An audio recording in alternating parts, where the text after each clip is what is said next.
The rules and principles of statutory interpretation apply only to legislation. Therefore, distinguishing legislation from other legal sources is essential.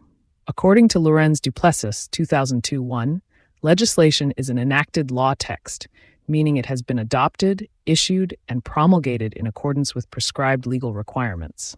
Broadly, scholars define legislation as a written law enacted by a body or person authorized to do so by a constitution or enabling statute.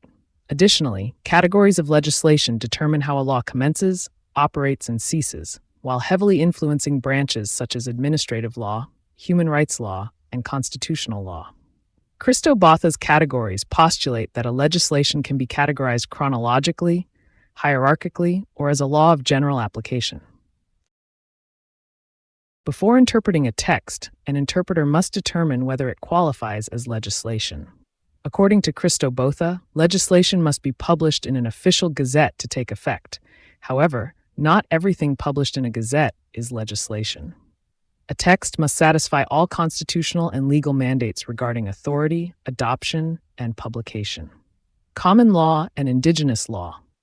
Although reduced to written form in legal works, common law rules and customary indigenous legal rules are not enacted by an authorized lawmaker. Case law, judicial precedents, though binding and recorded in writing, are not issued by a legislative body and are thus not a legislation.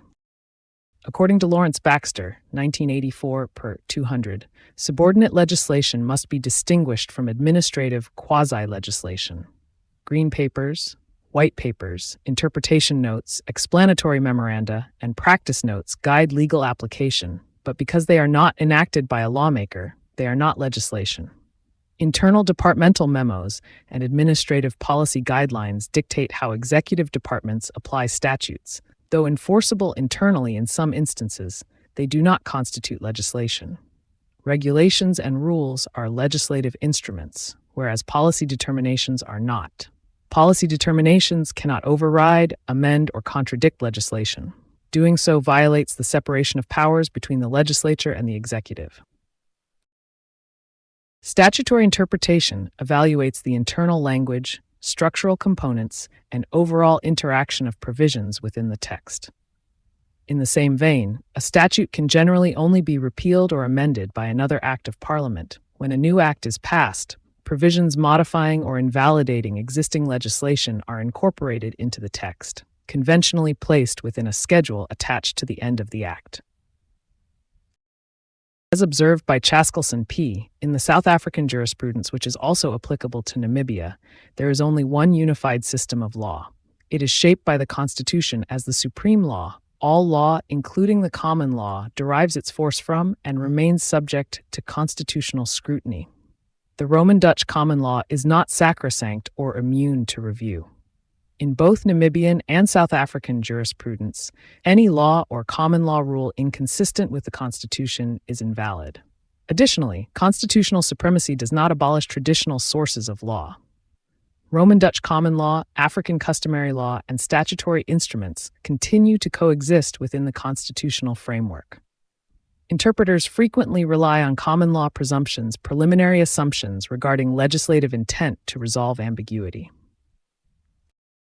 These assume that the legislature intends to achieve a fair, practical, and constitutional result. While common law maxims remain active, they apply only insofar as they align with constitutional values. It is important to note that a legal provision cannot be interpreted or enforced unless it is currently in effect.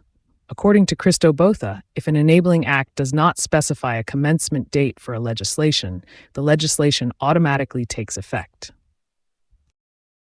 As highlighted by Christo Botha, the general principle governing statutory timing is that legislation regulates future conduct only. Let bygones be bygones. Statutes are presumed to apply prospectively to cases or transactions arising after their commencement date.